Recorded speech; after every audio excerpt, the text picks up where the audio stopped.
오늘 함께 묵상하실 말씀은 마태복음 28장 말씀입니다. 28장 마태복음의 마지막 장입니다. 예수님이 부활하시고 그 부활하신 예수님이 제자들에게 찾아가서 이 사명을 부어주신 그 사건들이 오늘 기록되어 있습니다. 오늘 함께 살펴보는데 이 부활하신 이 사건을 우리 한번 함께 나눠보기 원합니다.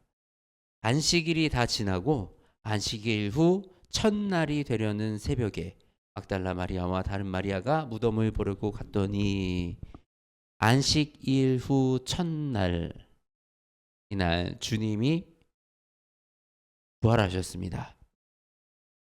그래서 우리가 이 안식일 후 첫날 이 주일을 주의 날로 지키고 우리가 예배를 드립니다.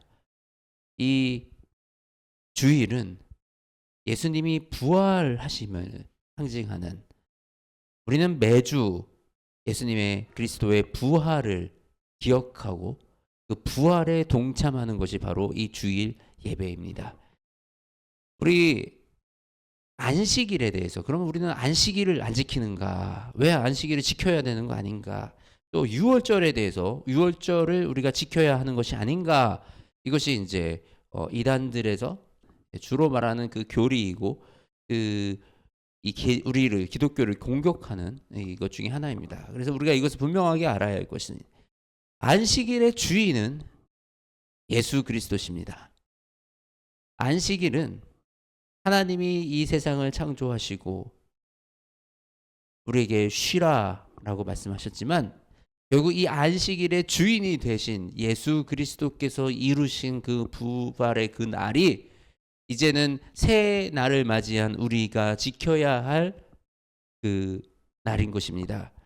그리고 유월절 또한 이 구약에서 이 유월절은 그 출애굽 당시에 이스라엘 백성들에게 그 장자의 재앙이 일어났을 때 그 재앙을 피하도록 하나님께서 유월절에 어린 양을 잡아서 그 피를 문설주에 발라 죽음의 재앙이 너희를 피하도록 하라라고 하셨던 그 유월절의 피, 그 우리를 죽음으로부터 구원해 주는 그 피가 예수 그리스도의 피로 대신 하셨기 때문에 이 유월절은 예수 그리스도를 바라보고 있는, 예수 그리스도를 향해 있는 예표였고 이것을 이루신 분이 예수 그리스도시기 때문에 더 이상 우리는 이 유월절을 지키는 것이 아니라 예수님을 우리가 바라보고 예수님을 지키고 주일을 지키는 것이 안식일을 지키는 것이고 유월절을 지키는 것입니다. 이 구약에서 우리가 예수님을 예표하던 사건들, 예수님께 향해 있던 것들은 예수님이 오심으로 이미 완성이 된 겁니다.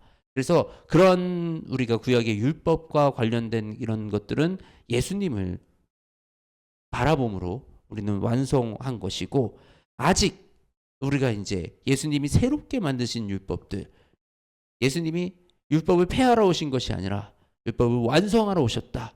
그 율법은 어떤 율법이었습니까? 우리가 행해야 죄였던 그것들이 우리가 마음에 품기만 해도 죄다. 그 중심이 마음의 중심으로, 그리고 그 율법을 사랑과 긍휼을 위해 너희가 이 율법을 행하라. 이것이 예수님이 가르쳐 준 그 율법의 완성이었던 것입니다. 이처럼 예수님은 이 율법의 밸런스를 맞추기 원하셨어요. 사랑과 율법의 밸런스. 우리의 삶을 하나님의 나라의 백성으로 살아가는 그 방법을 알려주시는데 그 방법, 바로 우리의 믿음은 이 중심을 잡아가는 것이 바로 우리의 믿음입니다. 우리가 하나님의 나라에 하나님의 일하심을 기대하고 하나님의 일하심을 신뢰하고 이 땅을 살아갑니다. 그래서 내 힘으로 살아가는 것이 아니라 주님의 능력으로 우리는 이 땅을 살아가지만 주님이 우리에게 주신 그 사명과 비전을 향해서 우리는 또 하루하루 최선을 다해서 살아가는, 이 우리가 하나님의 일하심과 나의 최선, 이 사이에서의 밸런스. 하나님이 분명히 일하실 것을 우리가 알고 있지만 우리는 또 기도하고 또 간구하며 나아가는, 이런 우리의 믿음은 끊임없는 이 밸런스, 이 중심을 잡는 것에 우리의 믿음이 중점이 있습니다.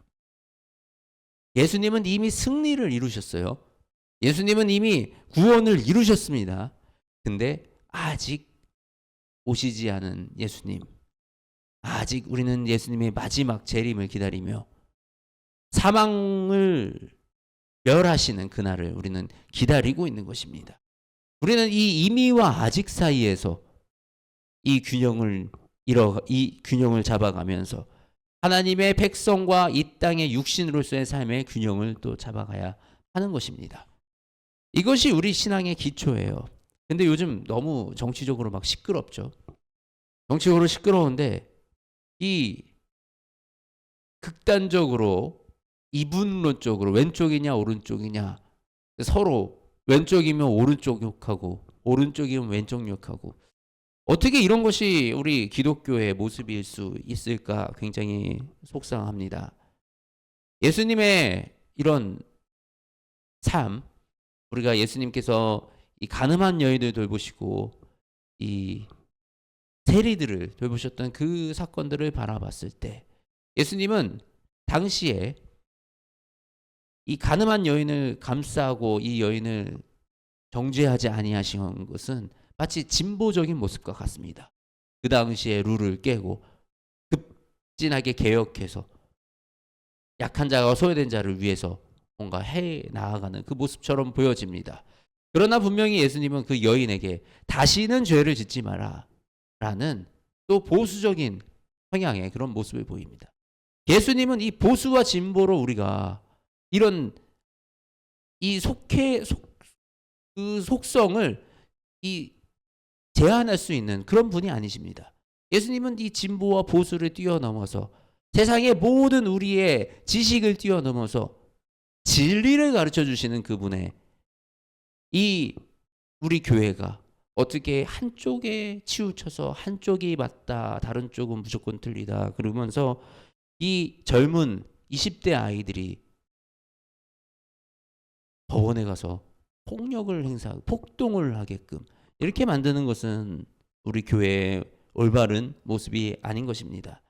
우리가 깨어서 진정으로 예수님이 우리에게 가르치고자 하셨던 그것이 무엇이었는지, 우리의 믿음의 중심이 어디 있어야 되는지, 그 밸런스를 어떻게 맞출 것인지, 우리가 예수님의 그 사랑을 먼저 배우고 또 우리가 그 행동하기 전에 온유와 절제를 먼저 배워 주님이 가신 그 길을 같이 함께 따르는 우리의 삶을 살아가기 원합니다. 예수님은 이 땅에 오셔서 본인의 하실 일을 다 하시고 모든 걸 다 이루셨습니다. 그리고 마지막에 예수님은 제자들 앞에서 나와서 제자들에게 이 마지막 비전을 우리에게 심어주시는 것입니다. 하늘과 땅의 모든 권세를 내게 주셨으니 그러므로 너희는 가서 모든 민족을 제자로 삼아 아버지와 아들과 성령의 이름으로 세례를 베풀고 내가 너희에게 분부한 모든 것을 가르쳐 지키게 하라. 볼지어라 내가 세상 끝날까지 너희와 항상 함께 있으리라. 아멘. 이때에도 이스라엘은 로마의 식민지였어요. 어지러운 정국이었어요. 예수님은 제자들에게 너희는 가서 로마로부터 독립해라. 독립운동해라. 이것이 아니라 마지막까지 모든 민족을 제자로 삼아 아버지와 아들과 성령의 이름으로 세례를 베풀고 내가 너희에게 분부한 모든 것을 가르쳐 지키게 하라 하셨습니다. 이것이 우리가 해야 될 일이고 이것이 우리가 이 세상을 이기고 이 세상의 어두움을 밝힐 수 있는 유일한 길이라는 사실을 다시 한번 명심하고 우리가 이 길을 걷기로 결단하면 좋겠습니다. 우리가 주님의 가르침으로 살아갈 때 그때 우리는 세상을 바꿀 수 있습니다. 우리가 나아가서 비방하고 시위하고 우리가 폭력을 행사한다고 이 세상이 바뀌지 않습니다. 진짜 세상을 바꾸는 참 힘, 그리스도의 그 능력 안에 거하는 우리 모두가 되시기를 주님의 이름으로 축복합니다. 하나님 감사합니다. 예수님을 통해서 우리를 구원하시며 아버지 우리가 매 주마다 우리가 날마다 우리 예수 그리스도의 부활의 기쁨 속에 살아가게 하심을 감사합니다. 이제 우리는 새 창조물이 되었습니다. 아버지 우리는 이제 새 사람이 되었습니다. 예수 그리스도로 말미암아 아버지 우리는 이 죽음에서 건져 영원한 삶을 향해 나아가는 이 주님의 백성으로서 삶을 살아가게끔 하나님께서 허락해 주셨습니다. 이 삶을 우리가 예수님의 가르침대로 살아나가기 원합니다. 예수님이 이끌어 주셨던 그 길로 걸어 나아가기 원합니다. 우리가 이 땅에서 주님의 복음을 전하며 이 복음을 전하는 능력으로 세상을 살아나가기 원합니다. 주님, 우리와 함께하여 주시옵소서. 아버지 우리에게 능력 더하여 주시고 힘을 더하여 주셔서 어두움을 밝히게 하시며 아버지 우리가 가는 곳마다 주님의 복음을 담대히 전하는 주의 자녀들 될 수 있도록 아버지 성령님 우리에게 충만하게 역사하여 주시고 하나님의 하늘의 지혜를 더하여 주시옵소서. 우리 주 예수님의 이름으로 기도드립니다. 아멘.